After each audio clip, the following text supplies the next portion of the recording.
Ya silakan, silakan dulu.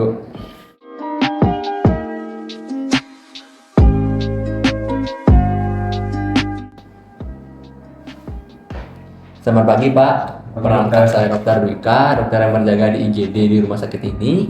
Baik, di sini dengan Bapak siapa? Yang Bapak Dimas, dokter. Bapak Dimas. Bapak Dimas umurnya berapa nggih? Yang 25 tahun. 25 tahun Pak nggih. Untuk saat ini kesibukan Bapak ini sebagai apa? Yang sekarang sebagai mahasiswa nih ke dokter. Mahasiswa, berarti belum menikah Pak? Belum. Belum. Untuk lamanya nikah di mana Pak nih? Yang di Banyuning.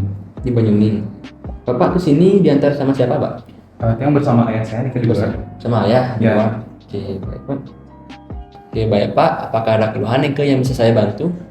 Yang merasakan panas ke dokter. Panas. Sejak kapan nih Pak? Kurang lebih 4 hari yang lalu. 4 hari yang lalu. Nah, panasnya nikah apakah hilang timbul atau terus menerus? Hilang timbul, dokter. Timbul. Timbulnya pada saat apa nih Pak?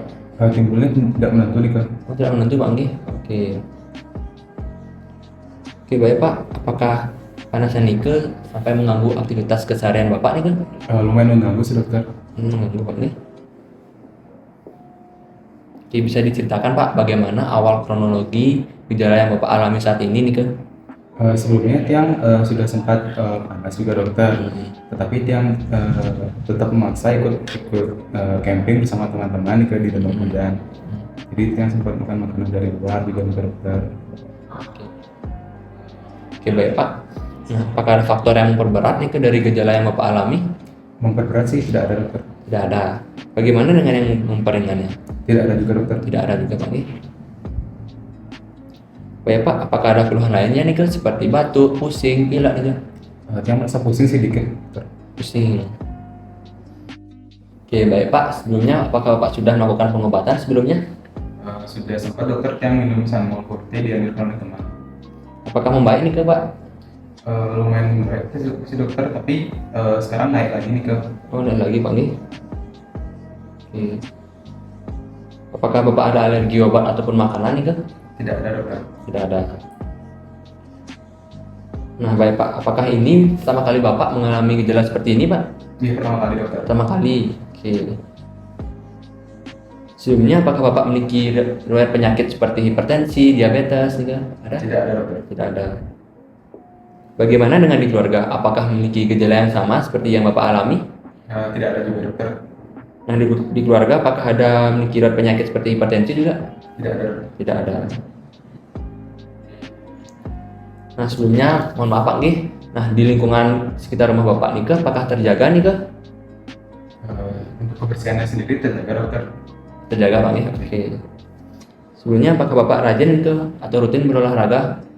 Yang biasanya selalu jogging nih ke sore hari dokter. Oke, baik Pak. Sekarang saya akan memberikan penjelasan tentang tindakan medis terkait keluhan yang Bapak alami saat ini.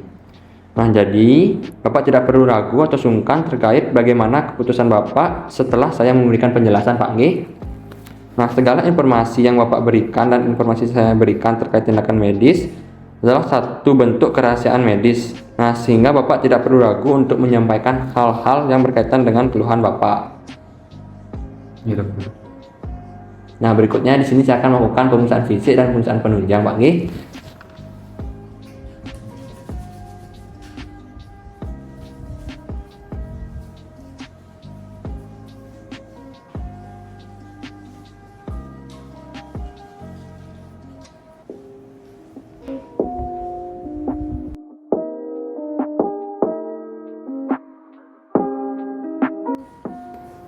Iya baik Bapak.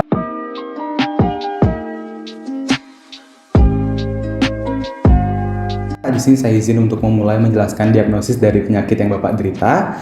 Setelah saya melakukan pemeriksaan fisik tadi, didapatkan untuk tanda-tanda vital Bapak semuanya itu normal Bapak nggih.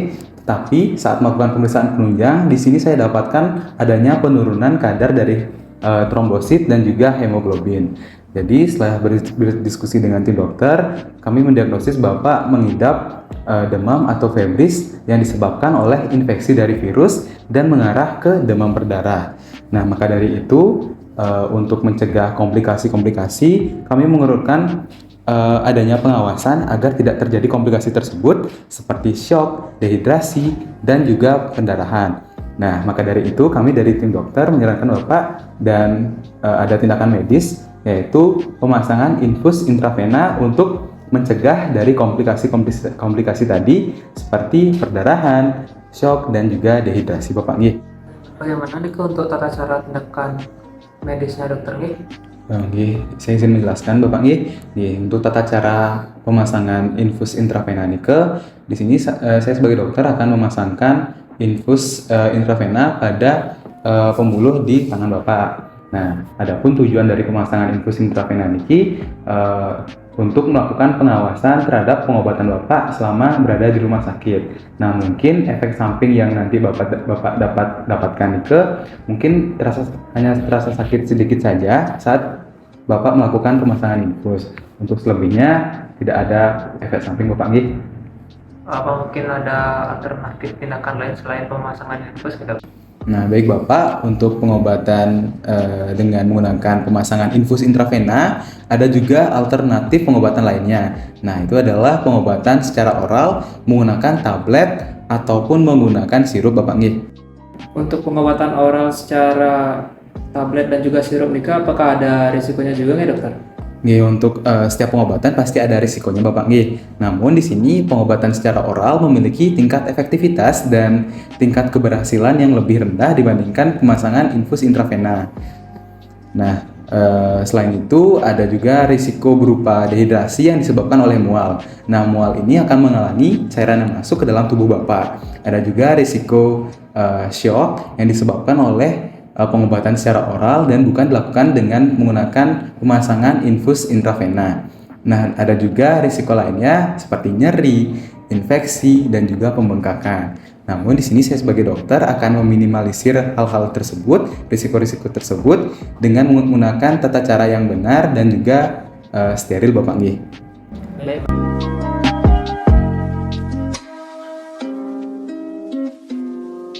Bapak, untuk prognosis dilakukannya tindakan medis berupa pemasangan infus secara intravena, ini merupakan tindakan yang sangat baik dan juga mampu memunculkan prognosis yang sangat baik pula untuk mencegah kondisi Bapak nantinya terkena komplikasi terkait dengan penyakit yang Bapak derita.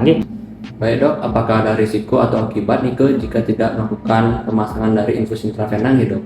Tentu saja ada Bapak nggih. Jadi nantinya jika tidak dilakukannya tindakan medis berupa pemasangan infus melalui intravena, kemungkinan yang terjadi atau risiko yang terjadi ialah adanya perburukan kondisi terkait dengan sirkulasi hemodinamik Bapak yang akan semakin memburuk dan nantinya juga berpotensi untuk terjadinya suatu dehidrasi dan juga mengalami suatu shock.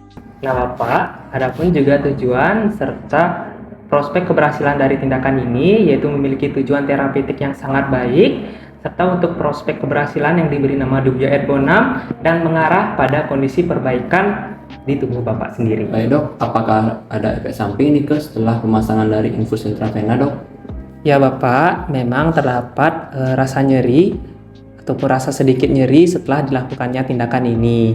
Namun Bapak tidak perlu khawatir nantinya apabila Bapak juga merasakan rasa nyeri yang semakin parah ataupun juga Bapak melihat adanya suatu pembekakan pada area yang dipasangkan infus melalui intravena tersebut dan juga adanya suatu perdarahan, Bapak bisa menghubungi tim dari bantuan para medis terdekat.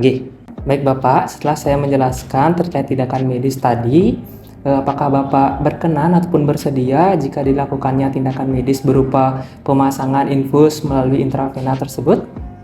Bersedia.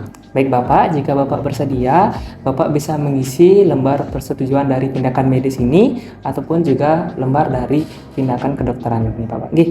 Bapak dipersilakan.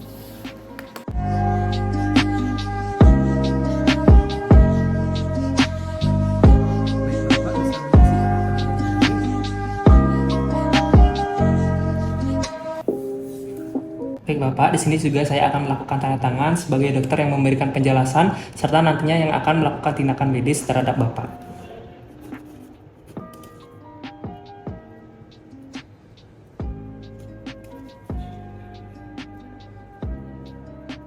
Baik Bapak, terima kasih karena Bapak sudah bersedia untuk menerima tindakan medis yang sesuai dengan kondisi terkait dengan penyakit yang Bapak derita. Nggih. Nah, sebelum itu nantinya saya akan siapkan terlebih dahulu untuk alat dan juga bahan yang digunakan untuk menunjang terkait dengan pemasangan infus melalui intravena tersebut. Bapak bisa menunggu, nanti setelah itu saya akan lakukan tindakan aseptik. Nggih. Baik Bapak, terima kasih. Silakan tunggu terlebih dahulu.